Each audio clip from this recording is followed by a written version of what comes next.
महाभारत में भगवान श्री कृष्ण के द्वारा बोले गए ये 15 अनमोल वचन आपका जीवन बना देंगे सार्थक। महाभारत को पंचम वेद कहा जाता है। अगर महाभारत में भगवान श्री कृष्ण के द्वारा बोले गए उक्तियों को अपने जीवन में आत्मसात कर लिया जाए तो जीवन सार्थक हो जाता है। महाभारत की कहानियां आज भी प्रासंगिक हैं। महाभारत में भगवान श्री कृष्ण के द्वारा बोले गए अनमोल वचन आज भी लोगों के जीवन में लागू होते हैं। महाभारत को पंचम वेद कहा जाता है। अगर महाभारत में भगवान श्री कृष्ण के द्वारा बोले गए उक्तियों को अपने जीवन में आत्मसात कर लिया जाए तो जीवन सार्थक हो जाता है। आज यहाँ हम जानेंगे भगवान श्री कृष्ण के ऐसे ही 15 अनमोल वचनों को। 1. कर्म का फल व्यक्ति को उसी तरह ढूंढ लेता है जैसे कोई बछड़ा सैकड़ों गायों के बीच अपनी मां को ढूंढ लेता है। 2. आत्मा ना जन्म लेती है, न मरती है, न इसे जलाया जा सकता है, न ही इसे भिगोया जा सकता है। आत्मा अमर व विनाशी है। 3. इस संसार में कुछ भी स्थायी नहीं है। 4. आत्मा शरीर को वैसे ही छोड़ देती है जैसे मनुष्य पुराने कपड़ों को उतार कर नए कपड़े धारण कर लेता है। 5. मन शरीर का हिस्सा है। सुख दुख का एहसास करना आत्मा का नहीं शरीर का काम है। मान अपमान लाभ हानि खुश होना दुखी होना सब मन की शरारत है। 6. जब ये संसार ही स्थायी नहीं है तो इस संसार की कोई वस्तु कैसे स्थायी हो सकती है।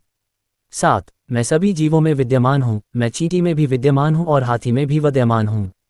8. सारे रिश्ते नश्वर हैं और केवल शरीर से जुड़े हुए हैं। जैसे ही व्यक्ति की मृत्यु हो जाती है आत्मा शरीर को छोड़ देती है।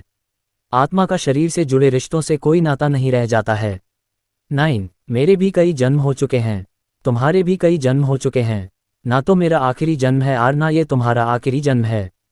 10. वर्तमान परिस्थिति में जो तुम्हारा कर्तव्य है वही तुम्हारा धर्म है, धर्म व्यक्तिगत होता है। 11. मैं किसी के भाग्य का निर्माण नहीं करता ना ही किसी के कर्मफल में दखल देता हूँ, व्यक्ति या जीव का कर्म ही उसके भाग्य का निर्माता होता है। 12. क्रोध इंसान का सबसे बड़ा शत्रु होता है, क्रोध आने पर इंसान की सोचने समझने की शक्ति खत्म हो जाती है, उस व्यक्ति के पतन में ज़्यादा समय नहीं लगता। 13. व्यक्ति कर्म करने से कभी छुटकारा नहीं पा सकता है, इसलिए तुम्हें हमेशा कर्म करते रहना चाहिए, क्योंकि कर्म के बिना तुम्हारे शरीर का निर्वाह भी नहीं हो सकता है। 14. परिवर्तन ही संसार में स्थायी है, इसलिए परिवर्तन से नहीं घबराना चाहिए। 15. मन को नियंत्रण में रखना किसी घोड़े के नवजात शिशु को नियंत्रण में रखने जितना कठिन होता है। श्री कृष्ण के बोल। श्री कृष्ण के बोल का अर्थ है भगवान कृष्ण द्वारा कहे गए अनमोल वचन, जो मुख्य रूप से भगवद गीता और अन्य धर्मग्रंथों में मिलते हैं, जिनमें कर्म का महत्व, मन पर नियंत्रण, संसार की नश्वरता और ईश्वर में विश्वास जैसे उपदेश शामिल हैं। जैसे कर्म करो, फल की चिंता मत करो, जो हुआ अच्छे के लिए हुआ, और मनुष्य का सबसे बड़ा शत्रु क्रोध है। मुख्य उपदेश की टीचिंग्स। कर्म करो, फल की इच्छा मत करो, तुम्हारा कर्तव्य ही तुम्हारा धर्म है और कर्म के बिना जीवन संभव नहीं। मन पर नियंत्रण। मन शरीर का हिस्सा है, सुख दुख मान अपमान मन की शरारत है। जिसने मन पर विजय पा ली उसके लिए मन ही मित्र है वरना शत्रु। संसार और रिश्ते नश्वर हैं, शरीर से जुड़े हैं, आत्मा का इन रिश्तों से कोई नाता नहीं। क्रोध इंसान का सबसे बड़ा शत्रु है, जो सोचने समझने की शक्ति छीन लेता है और पतन का कारण बनता है। ईश्वर में विश्वास। जो कुछ भी हुआ अच्छे के लिए हुआ, जो कुछ भी हो रहा है अच्छे के लिए हो रहा है। प्रसिद्ध वाक्य और मंत्र, फेमस कोट्स और मैंट्रस। कर्मण्येवाधिकारस्ते मा फलेषु कदाचन। गीता का सार। कर्म पर तुम्हारा अधिकार है, फल पर कभी नहीं। श्री कृष्ण गोविंद हरे मुरारी। हे नाथ नारायण वासुदेवा। भजन और मंत्र।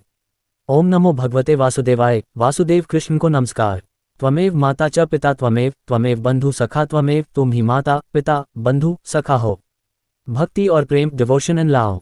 राधे राधे और हरे कृष्णा जैसे जयकारे भक्तों के बीच लोकप्रिय हैं, जो प्रेम और भक्ति दर्शाते हैं।